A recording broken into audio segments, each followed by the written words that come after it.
El saludo siempre desde el afecto para todos los seguidores de Consejo Sano. Me gusta decirlo. Este es un espacio en que busca y encuentra respuestas vinculadas con la salud humana. Hoy vamos a conversar aquí sobre las infecciones de transmisión sexual. Y está con nosotros, para suerte nuestra, la doctora Seila Rosa Salazar. Bienvenida. Muchísimas gracias por tu invitación. Siempre un placer compartir esto contigo.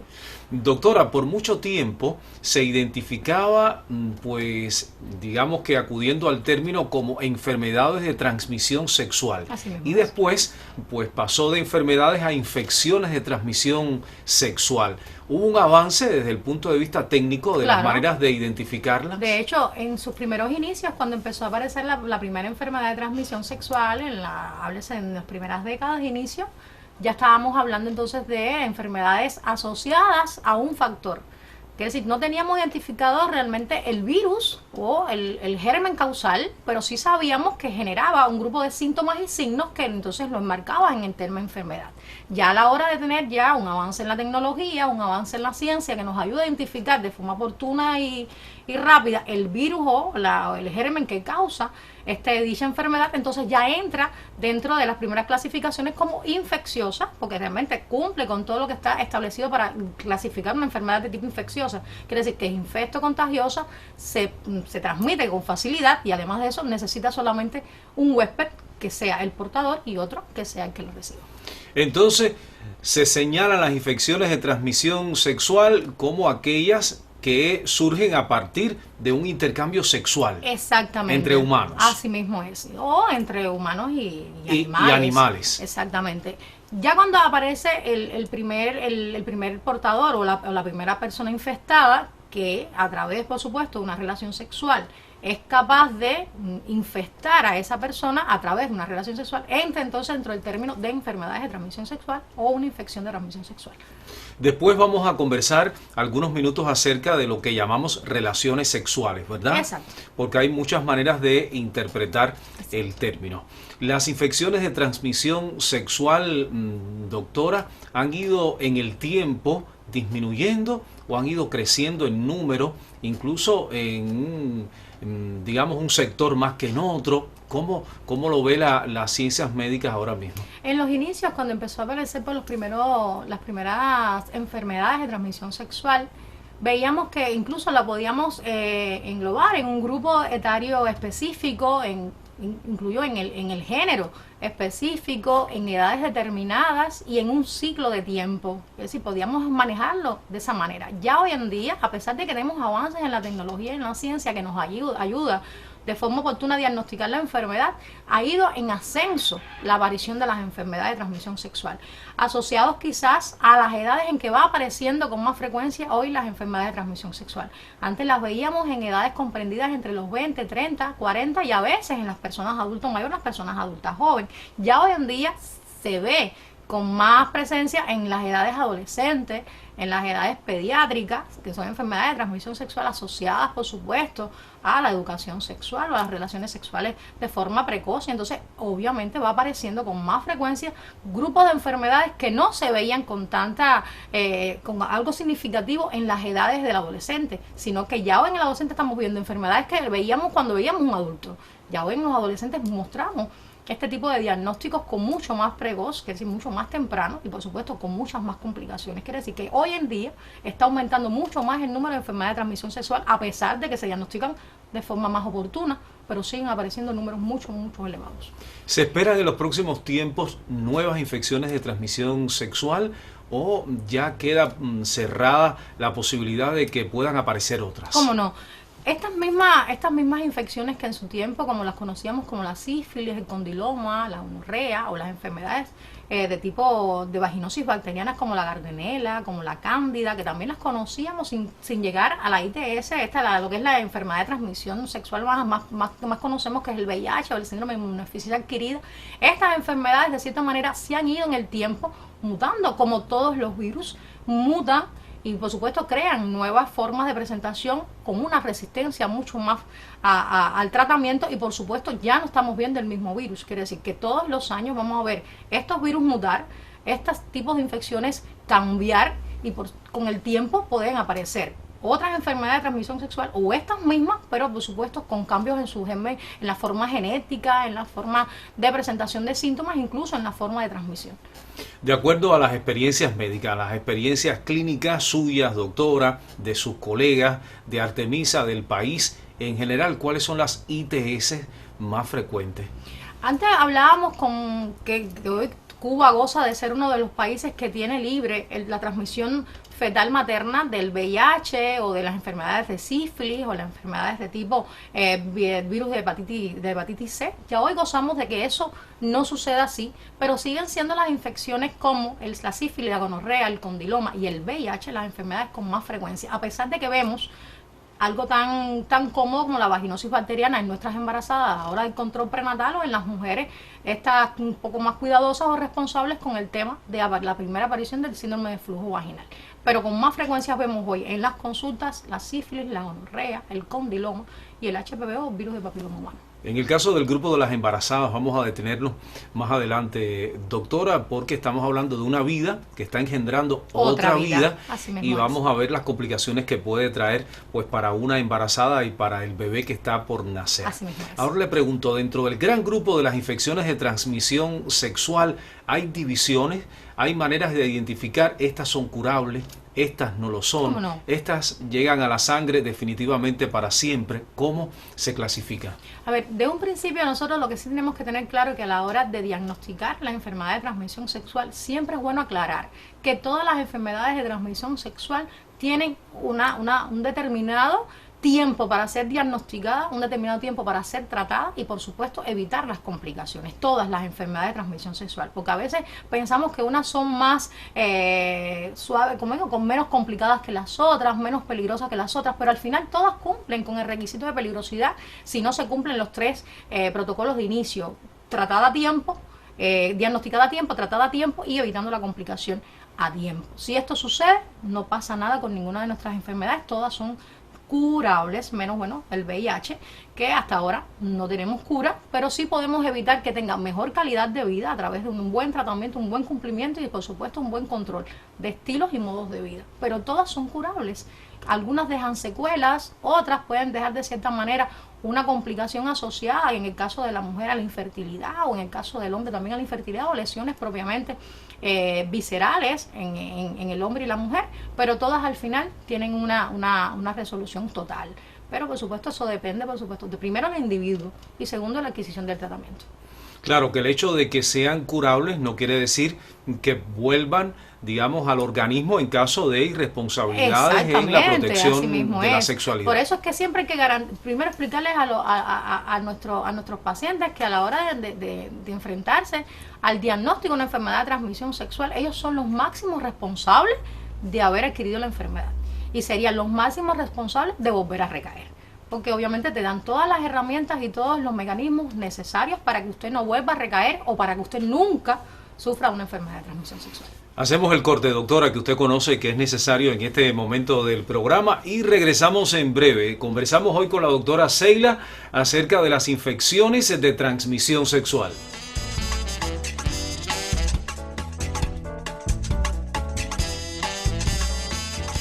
La llegada de un hermano puede trastocar buena parte del universo psicológico del hijo mayor. En primer lugar, es recomendable que el niño sea partícipe de todo el proceso, desde el embarazo hasta los primeros días del neonato. Hazle ver que ser hermano mayor tiene muchas ventajas, es el más responsable y el que tiene a menudo más privilegios. Es importante también contar con él para todas las tareas que sean posibles y acordes a su edad. Ejemplo de ello es decorar la habitación, elegir la ropa, pensar en el nombre del hermanito. Promueve y crea situaciones en las que tus hijos compartan tiempo juntos. Deben ser actividades estimulantes en las que tengan que cooperar haciendo equipo. Inculca en ellos el saber pedir perdón de manera efectiva, así como el decir te quiero el uno al otro. Debes conseguir que un hermano sienta preocupación por el otro. Cuando uno se caiga, por ejemplo, el otro debe ayudarlo. Cuando uno pierda algún juguete, el otro debe ayudar a encontrarlo.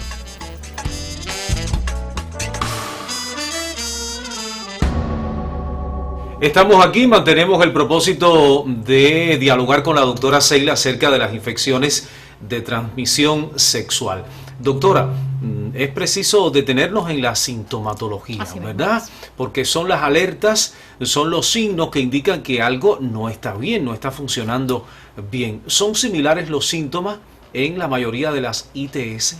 La mayoría de nuestras ITS cursan con la misma sintomatología Sí. o a veces cursan asintomáticos, que por eso es el gran temor de todos los miembros, los colegas de salud, con el tema del diagnóstico precoz. Por eso existen programas hoy en atención primaria de salud para evitar que los pacientes se infesten con alguna enfermedad de transmisión sexual. Y tenemos los programas de cáncer cervicuterino, con el tema de la patología de cuello, que de cierta manera con una buena citología cada 3 años, a partir de las edades promedios de 25 años en adelante, a veces se habla de 30, de 35, pero hemos visto la aparición de enfermedades de transmisión sexual desde el punto de vista HPV, que es el virus del papiloma humano, que se diagnostica a través de la prueba citológica con mucha más frecuencia, a través de una prueba tan sencilla como colocar un espéculo, pintar el cuello y darse cuenta que pinta, y ahí está el HPV.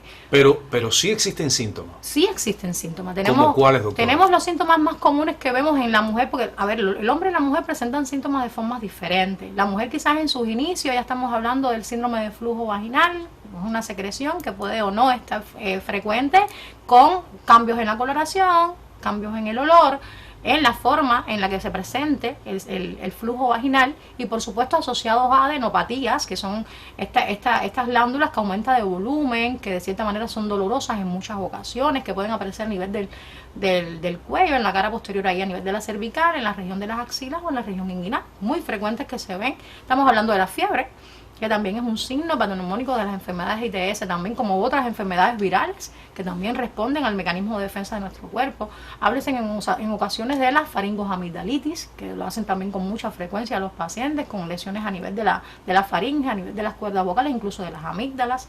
Háblese de los síndromes dispépticos, es decir, de los trastornos digestivos, como la epigastralgia, que es este ardor, este dolor a nivel de la parte del epigastrio. Háblese también de los trastornos a la digestión, que sí, que son trastornos probablemente de náuseas, vómitos, en ocasiones diarreas o no, que puede detenerlas, o constipación, que también puede de cierta manera aparecer. Sintomatologías virales. Hay quienes hablan de procesos respiratorios agudos, con una pequeña rinorrea, con algún tipo de estornudo o la tos. Es muy aparatosa y muy general. Puede aparecer en cualquier parte de nuestro cuerpo, incluyendo lesiones en piel, hasta lo más sencillo, un catarro común, que te puede estar avisorando de que algo está sucediendo a nivel de tu organismo y que no está asociado a cuadros pulmonares, que puede estar asociado a una ITS, a una enfermedad de transmisión sexual. Y en el caso de los hombres, doctora, porque está el condiloma que aparece en las verruguitas, ¿verdad? Exacto. También en la sífilis o la gonorrea, que tiene su sintomatología en el hombre en particular.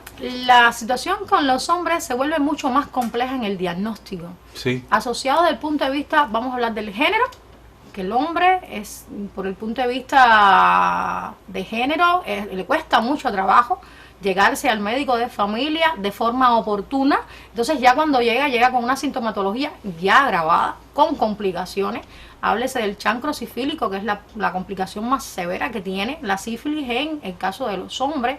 Háblese, por supuesto, de las uretritis o los trastornos uretrales a nivel de, por supuesto, de todo el órgano, como el pene, con todos los componentes que asocian a este órgano. Háblese también incluso de un compromiso visceral de la próstata, que es otro de los órganos que con mucha frecuencia también se infesta a través de una ITS maltratada, mal diagnosticada y demorada a la forma de diagnosticar y tratar. Entonces es muy complejo en el hombre, pero igual tiene la sintomatología de la secreción, de las lesiones de tipo vesícula alrededor del pene, con cambios en la cabeza o el glande del pene, que de cierta manera te puede ir avisorando de que algo está sucediendo. Y es muy poco común ver que el hombre llegue de forma temprana. Casi siempre sucede cuando tratamos a la embarazada, y obviamente tratamos a la pareja, porque dentro del protocolo de atención a la embarazada tratamos a la pareja. Entonces dentro del diagnóstico de los exámenes complementarios se le mandan a la embarazada, sale entonces el hallazgo de que el esposo, bueno, tiene una enfermedad de transmisión sexual como la sífilis, o por una serología reactiva, o una enfermedad mucho más severa, más seria, como el VIH. Este es un proceder bastante frecuente, o digamos respetado por las autoridades de salud, es decir, tratar a la persona y también a la pareja o a las posibles parejas que haya tenido en los últimos tiempos. Existe un protocolo de atención a las enfermedades de transmisión sexual. De hecho, hoy tenemos un programa priorizado por el gobierno, priorizado por el país, que es un departamento directamente que trabaja con el pueblo, que trabaja con las personas, no solamente las que están infestadas ni enfermas, estamos hablando con toda la población que quiera, de cierta manera, nutrirse de información, recibir información y, por supuesto, ser, de cierta manera, catapulta de información hacia el resto de la población que quiera saber. Está el departamento ahí en Tomás Romay, con sus puertas abiertas todas las semanas, con personas especializadas de diferentes géneros, de diferentes tipos, háblese de pediatras, de dermatólogos, de especialistas en medicina interna, con un colectivo de enfermeras muy bien preparadas para el tema de orientarte y, por supuesto, tratar, en el caso de que sea necesario, a tiempo y oportuna, una enfermedad de transmisión sexual, tanto a la persona como a su pareja o a las posibles parejas que pudieran estar vinculadas con el tema. Si se refiere usted en particular al municipio de Artemisa, doctora. Hablemos algunos minutos de las vías de transmisión, de estas infecciones, porque hay quien termina infectado y de pronto dice, pero es que no hubo penetración. Así mismo. Y entonces asocian la penetración con la transmisión de uno de estos virus y no necesariamente. Y no necesariamente. Hay muchas maneras de relacionarse en el orden sexual. Exacto. Casi siempre, y lo encontramos con mucha frecuencia, que a veces nosotros decimos, los años van pasando y va apareciendo un poquito más de información, la gente de cierta manera se va educando más en lo que tiene que ver con las relaciones sexuales y la enfermedad de transmisión sexual, cómo evitarlas, porque existe un grupo de herramientas para hacerlo, pero aún todavía encontramos personas que piensan que aún no hay penetración, no tengo por qué enfermarme, no hace falta. A veces con el simple juego sexual, como digo, el simple preámbulo de la relación sexual al punto de la penetración, usted puede contraerse de una enfermedad de transmisión sexual solamente teniendo contacto con las secreciones, que tanto la dama, la mujer como el hombre son capaces de eliminar. Háblese en el momento del sexo, que liberas un grupo de secreciones. Estas secreciones pueden estar infectadas y usted puede transmitir una enfermedad de transmisión sexual sin llegar a la penetración, simplemente con el roce o el toque de una secreción que esté contaminada. También está la vía oral, el sexo oral. Sí, el sexo oral. Claro. Hablo del sexo oral y el rectal, y hablo la manipulación simplemente con las manos, que también de cierta manera por el tema, el juego, usted no se va a levantar y va a ir a lavarse las manos y va a seguir la relación, usted va a seguir y obviamente hasta el último instante. Doctora, ¿cuándo se confirma que padecemos una infección de transmisión sexual? ¿Cuáles son los mecanismos establecidos para confirmarlo? Tenemos los exámenes de sangre, desde los test rápidos, que también están disponibles, lo que utilizamos poco la gente de cierta manera, y hay que decirlo, la gente no lo utiliza, los test rápidos de VIH, pero tenemos también los exámenes de sangre de tipo complementario como el HIV serología, antígeno de superficie, más un grupo de componentes hormonales que también están al alcance de las manos de los pacientes, que pueden adquirirlo y hacerle su estudio con una muestra de sangre simple, y ella te va a decir dentro de 15 días si realmente eres o no propenso a una enfermedad de transmisión sexual. Háblese de la prueba citológica, tan sencilla que a través de un examen de tipo vaginal usted también puede, de cierta manera, diagnosticar o por lo menos ayudar al diagnóstico de una enfermedad de transmisión sexual. Y un examen físico, con un buen interrogatorio y un buen examen físico, también usted puede llegar a diagnosticar una enfermedad de transmisión sexual. Todas las herramientas están, lo que nos falta es el individuo. Gracias, doctora, y a ustedes los invitamos a mantener la sintonía con el espacio. De inmediato regresamos para continuar el diálogo con la doctora Seila en Consejo Sano.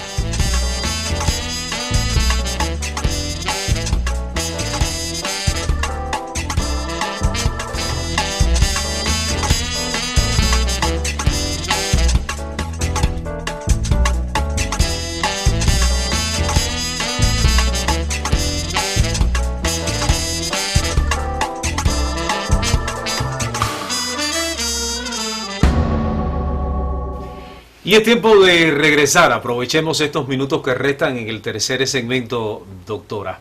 Y quiero que me hable sobre las embarazadas, los riesgos de las embarazadas en particular cuando aparece una infección de transmisión sexual y la salud del bebé, claro. Así mismo es. Como te decía ahorita, gozamos de ser uno de los países latinoamericanos que hoy puede decir que no tiene ese tipo de problemas con el tema del embarazo, de la embarazada a su producto, al feto, con una enfermedad infecto contagiosa como las ITS. Hoy gozamos de tener número 0 con el tema de este tipo de problemas, pero no se deja de decir que existe enfermedades de transmisión sexual hoy en nuestro grupo de embarazadas.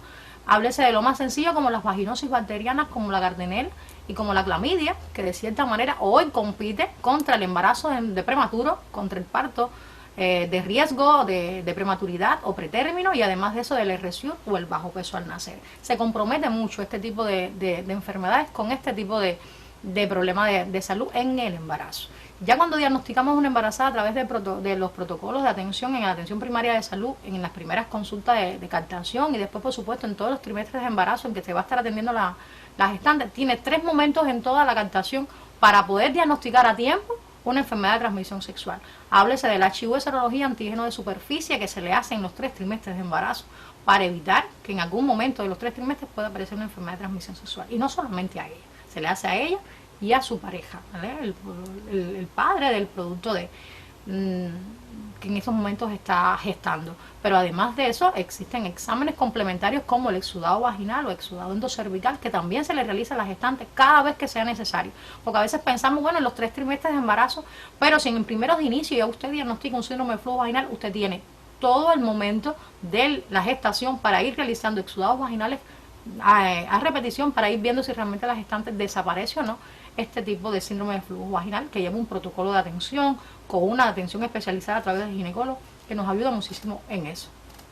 Ya cuando está diagnosticada, por supuesto, cambia completamente la atención de especialidad, incluso cambian incluso su estado en el hogar, en el domicilio o en ingresos en áreas secundarias, en dependencia de la magnitud de la gravedad de la enfermedad o en el término en que esté la embarazada, para evitar el riesgo. Háblese de la sífilis o háblese de la gonorrea o el condiloma, que son enfermedades frecuentes en nuestras embarazadas que pueden aparecer en el transcurso de cualquier trimestre de embarazo, y automáticamente cambia su forma de presentación de la gestación hasta los riesgos y dónde debe estar. O está en el domicilio, o está en el área de salud de un hogar materno, o en el área secundaria, por supuesto, por atenciones especializadas con los ginecólogos. Pero siempre tiene un protocolo para evitar que esto transite hacia el feto y que el feto, por supuesto, traiga consigo algún tipo de enfermedad asociada a una ITS. Pero en estos momentos se tratan a tiempo, los protocolos se cumplen y hoy nuestras embarazadas gozan de una excelente salud, con buenos estilos de vida y buena calidad, incluso su fruto. Ahora, ante el diagnóstico de una ITS, incluso más de una pueden aparecer en un diagnóstico, ¿qué hacer? ¿Cuáles son los tratamientos que orientan los especialistas? Lo primero que nosotros hacemos a la hora de diagnosticar, que ya tenemos en nuestro poder un examen complementario o un examen clínico que nos dice que la paciente tiene una enfermedad de transmisión sexual, automáticamente se indica que visite el departamento de ITS. Un departamento, como explico ahorita, con especialistas que de cierta manera se van a verticalizar hacia el problema de salud, hacia la enfermedad y a la edad del paciente. Estamos hablando de edad pediátrica con el pediatra y estamos hablando de edad adulto joven con el clínico. Y de cierta manera ahí se compromete entonces el tratamiento en dependencia de la forma de presentación de la enfermedad. Si está en sus primeras fases, con tratamientos paliativos, por vía oral, con sus antibióticos, sus penicilinas, que nunca dejan de estar como el tratamiento de elección para muchas de nuestras enfermedades de ITS, y además de eso el tratamiento profiláctico para evitar la exposición hacia una enfermedad mayor como el VIH, que son nuestras PrEP, que están ahí al alcance de la mano de todos nuestros pacientes, que de hecho no es necesario padecer una enfermedad de transmisión sexual para tomar la PrEP. Pero vamos a pensar que ya usted tiene la enfermedad de transmisión sexual, ya usted ya empezó con el tratamiento y necesita, y entonces le ponemos la PrEP para evitar un sobremayor de una complicación de una ITS. Pero así transcurre con todas las enfermedades de transmisión sexual, incluyendo la vaginosis bacteriana, con una clamidia o una Gardnerella o el HPV, que es el virus del papiloma humano, que de cierta manera lleva a otro tipo de tratamiento. Las infecciones de transmisión sexual, doctora, muchas de ellas mal atendidas, no diagnosticadas en el tiempo, pues se agravan, podrían, digamos, condicionar a fenómenos de infertilidad. ¿Cómo no? En las mujeres y en los hombres, también incluso a diagnósticos de tumores malignos, de cáncer. Hoy, cuando vamos a hablar del HPV, que es el virus del papiloma humano, que es el que con más frecuencia vemos en nuestras mujeres y que conllevan a la infertilidad, que no es una infertilidad quizás que sea de la compleja, la que obviamente ya crucificamos a la mujer de que no puedes tener hijos, sino una enfermedad que obviamente nosotros podemos mejorarle y llegar al término de una buena fertilidad para la mujer. Pero el HPV es una de las enfermedades de transmisión sexual que conlleva con más frecuencia la infertilidad, tanto en el hombre como en la mujer, porque a veces pensamos, no, el papiloma humano lo tenemos en la mujer, pero la mujer es capaz de transmitírselo al hombre y el hombre puede consigo, una de las complicaciones mayores, complejizarse con la infertilidad, y no es la mujer. es el hombre. Por eso que a veces pensamos que la mujer es la infértil y nos competimos contra la mujer, tratamos el HPV en la mujer y entonces el hombre por continuidad lo había agarrado, no lo tratamos a tiempo y entonces el hombre es el infértil. Siempre pensar que los dos géneros se pueden complicar con una enfermedad de transmisión sexual. Pero las vaginosis bacterianas como la clamidia y la gardnerella también pueden llegar a una infertilidad.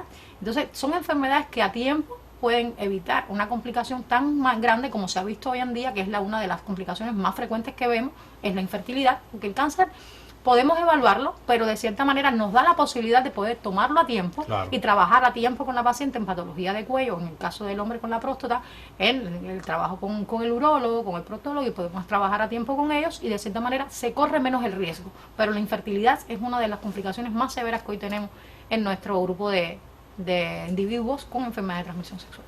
Gracias, doctora. Cerramos el programa y lo hacemos con la palabra prevención. Así mismo, ¿verdad? es. Para evitar la aparición de infecciones de transmisión sexual. La esperamos en otra oportunidad. Aquí siempre estaré. A ustedes también, porque dentro de 7 días regresamos con el mismo propósito, compartir con ustedes otro consejo sano.